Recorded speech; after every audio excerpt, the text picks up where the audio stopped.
ఏమవుతుందంటే పర్యావరణం విధ్వంసం అవుతుంది. ఈ చేపల చెరువులు ఏమైనా శాశ్వతం అంటే కాదు. ఒక 10 ఏళ్ళు 15 ఏళ్ళు అయ్యేసరికి అక్కడ చేపలు పండవు, వ్యవసాయానికి పనికిరాదు, దేనికి పనికిరాదు. అది ధ్వంసం చేస్తున్నారు. అలాగే కొల్లేరు కాంటూర్ 5 వరకే మనం మాట్లాడుతున్నాం. యాక్చువల్గా కొల్లేరు కాంటూర్ 10 వరకు ఉండాలి. కాంటూర్ 10 నుంచి కాంటూర్ 5కి వచ్చింది. దాన్ని కూడా నిలబెట్టుకోలేకపోతే దీనికంటే ఇంకా పెద్ద మహాపాపం ఉండదని తెలియజేస్తున్నాం. అలాగే త్వరలో పర్వతాల గురించి ఒక చట్టం, భారతదేశంలో ఇప్పటివరకు పర్వతాల మీద చట్టం లేదు. పర్వతాల మీద ఒక చట్టం తీసుకురావడానికని మే 22వ తారీఖుని బయోడైవర్సిటీ డేని రాజేంద్ర సింగ్ గారు మొత్తం ప్రపంచంలో ఉన్న పర్వతాల్లో పనిచేస్తున్నారు. ఎందుకంటే నదికి మూలం, నీటికి మూలం ఏదంటే పర్వతం. పర్వతం లేకపోతే అసలు ఏ అభివృద్ధి ఉండదు. కానీ మనకు పర్వతాలు ఎలా కనిపిస్తున్నాయంటే మన బకాసులందరికీ బ్రహ్మాండమైన మైనింగ్ ఏరియాలా కనబడుతున్నాయి, డబ్బుల సంపాదన కనబడుతున్నాయి. కాబట్టి పర్వతాలను ఎందుకు పరిరక్షించుకోవాలి? గిరి ప్రదక్షిణ అంటున్నారు, అసలు కొండ అంత అండ అంటారు. కానీ అసలు కొండ గురించి ఎవడు ఆలోచించడంలా. ఇష్టం వచ్చినట్టు ఎవరు పడితే వాళ్ళు దాన్ని ధ్వంసం చేస్తున్నారు. ఇక్కడ కూడా ఇదివరకు ఐటీకి కొండలు ఎందుకండి? నేను ఐటీ పెట్టినప్పుడు దువ్వాడలో ఒక విలేజ్లో పెట్టాం, 2,000 మంది పనిచేసేవారు అక్కడ. అప్పుడు ఇక్కడ పెట్టడంలో ఉండాల్సిన అవసరం ఏంది? ఆ సీ ఫ్రంట్ ఉందో అవసరం ఏంటంటే రియల్ ఎస్టేట్. ఈ ఐటీ కంపెనీలు అన్నీ కూడా మేము చూసాం. ఇన్ఫోసిస్ కూడా కేవలం రియల్ ఎస్టేట్ చేసింది అని చెప్పేసి అక్కడ కొంత ఆస్తిని మళ్ళీ వెనక్కి తీసుకోవడం జరిగింది, బెంగళూరులో ఇచ్చింది. మనం ఇష్టం వచ్చినట్టు ప్రజల తాలూకు ఆస్తుల్ని పంచేయడం. ఇప్పుడు కూడా నిన్న కాక మొన్న జీవీఎంసీ వాళ్ళు ఒక నోటిఫికేషన్ ఇచ్చారు 30వ తారీఖుని.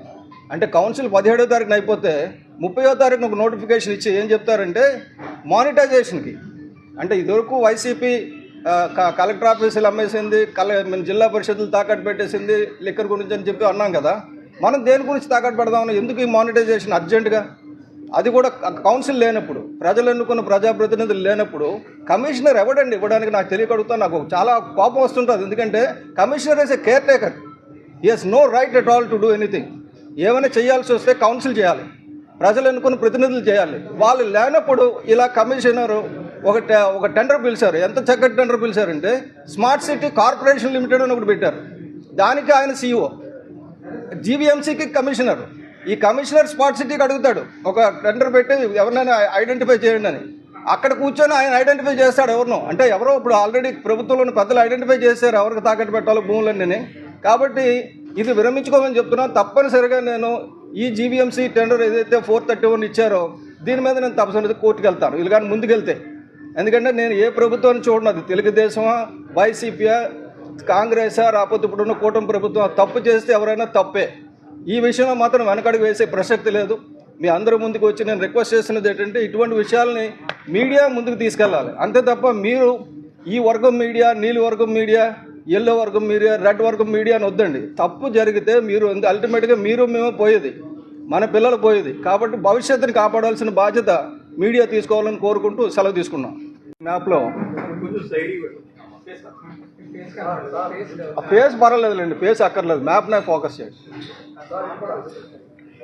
ఇది చూస్తే, ఈ మ్యాప్ చూస్తే మీకు ఏమర్థమవుతుందంటే ఇందులో కొల్లేరు లేక్ ఇది అసలు కలరు, కాంగ్రెస్దేమో గ్రీన్ కలర్ ఇచ్చాం, తెలుగుదేశం ఎల్లో కలరు, వైసీపీ ఒక అంటే నేరేడు పండు రంగు ఎందుకు ఇవ్వాల్సి వచ్చిందంటే కలర్ ఇక్కడ బ్లర్ అయిపోతుందని చెప్పి వైసీపీ.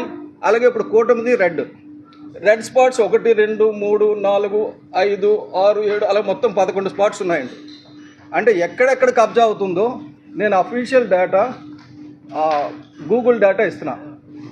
ఈ ఏరియా కూడా చెప్తున్నాను నేను, ఎక్కడ ఎంత కబ్జా అయింది, ఎవరి హయాంలో ఎంత కబ్జా అయిందో కూడా. కాంగ్రెస్ హయాంలో అంటే 1975 నుంచి 83 వరకు, ఆ తర్వాత 89 నుంచి 94 వరకు, 2004 నుంచి 2014 వరకు, మొత్తం 20 సంవత్సరాల్లో వాళ్ళు కబ్జా చేసింది 65,000 ఎకరాలండి. వాళ్ళ హయాంలో కబ్జా అయింది 65,000 ఎకరాలు. టీడీపీ మన 4 సార్లు ముఖ్యమంత్రి అయ్యానన్నారు కదా చంద్రబాబు నాయుడు గారి హయాంలో, ఆయనకి తెలిసి అయిందా తెలియకుండా అయిందా అంటే నేను మాత్రం తెలియకుండా అయిందని నేను అనుకోవడం వల్ల. ఎందుకంటే చంద్రబాబు నాయుడు గారికి ఎకాలజీ కంటే ఎకనామీ మీద ఇంట్రెస్ట్. కాబట్టి ఆయన ఆధ్వర్యంలో 83 నుంచి 89 వరకు, అలాగే 94 నుంచి 2004 వరకు, అలాగే 2014 నుంచి 19 వరకు 20 ఏళ్ళ పాటు 60,000 ఎకరాలు. ఇందాక వాళ్ళది 65,000 ఎకరాలు అయితే ఇది 60,000 ఎకరాలు, కొద్దిగా రీజనబుల్. తర్వాత వైసీపీ 5 ఏళ్ళలో 2019 నుంచి 24 వరకు 30,000 ఎకరాలు కబ్జా అయింది. అలయన్స్ గవర్నమెంట్ వచ్చిన తర్వాత 2 సంవత్సరాలు ఇంకా కాలేదు, కాబట్టి మొదలు పెట్టారు 6,000 ఎకరాల వరకు ఇప్పుడు కబ్జా జరిగింది. సో వెరసి 1,61,000 ఎకరాలు కొల్లేరుని కబ్జా చేశారు. కొల్లేరు ఏరియా మొత్తం 5వ కాంటూరు వరకు ఎంత అంటే 2,22,600 ఎకరాలు. ప్రభుత్వాలు కూడా దొంగతనాలు చేస్తున్నారు, ఈ కొల్లేరు మీద అత్యాచారాలు చేస్తున్నారు. కాబట్టి ఈ అత్యాచారాల మీద ఆపండి. నేను ఇది ఈ సిఈసి దృష్టికి తీసుకెళ్తున్నాను. ఇప్పుడు 20వ తారీఖు జరగబోయే సభలో ప్రవేశపెడతాను. అలాగే ఇంటర్నేషనల్ వెట్లాండ్స్ కన్వెన్షన్ రామ్సార్ది స్వీడన్ కూడా నేను పంపిస్తున్నాను. కేంద్ర పర్యావరణ శాఖ మంత్రి భూపేంద్ర యాదవ్ గారికి కూడా నేను పంపిస్తున్నాను. అలాగే పవన్ కళ్యాణ్ గారికి మీ ద్వారా నేను విజ్ఞప్తి చేస్తున్నాను. ఇది కానీ పట్టించుకోకపోతే తీవ్రమైన పరిణామాలు, ఎందుకంటే ఆంధ్రప్రదేశ్లో ఆరోగ్యం నాశనం అయిపోతుంది, హాస్పిటల్స్ మాత్రం అభివృద్ధి చెందుతున్నాయి. మన రాష్ట్రంలో హాస్పిటల్స్, క్యాన్సర్లు, జబ్బులు ఎందుకు అభివృద్ధి చెందుతున్నాయంటే ఇటువంటి పనులు చేయడం వల్ల. కాబట్టి దయచేసి మీడియా ద్వారా నేను రిక్వెస్ట్ చేస్తున్నది ఏంటంటే ఇటువంటి పర్యావరణ విధ్వంసాన్ని అరికట్టడానికి మీరు కూడా సాయం చేయండి, చేతనైన సాయం చేయండి. అక్కడ ఫీల్డ్లో ప్రాబ్లం ఏంటంటే వాళ్ళకి ఏదో అన్యాయం జరిగిపోతుందని. అక్కడ ఉన్న రైతులు ఎవ్వరికి కూడా ఏమాత్రం అన్యాయం జరగదండి. సుప్రీంకోర్టు తీర్పు ఎంత క్లియర్గా ఇచ్చిందంటే అక్కడ పుట్టిన ఎవరికి కూడా అన్యాయం జరగడానికి వీల్లేదు.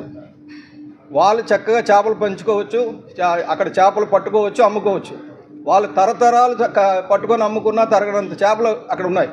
కానీ ఏమవుతుందంటే ఈ చేపల చెరువులు పైనుంచి వచ్చిన వాళ్ళందరూ కూడా రాబందుల్లాగా వలస పక్షులు వస్తున్నాయి, అవి పిల్లలు పెట్టుకుంటున్నాయి, తింటున్నాయి, అక్కడ రెట్లు వేస్తున్నాయి, రెట్ల ద్వారా మళ్ళీ చేపలు అభివృద్ధి చెందుతున్నాయి, చెరువు జీవావరణం బాగుపడుతుంది.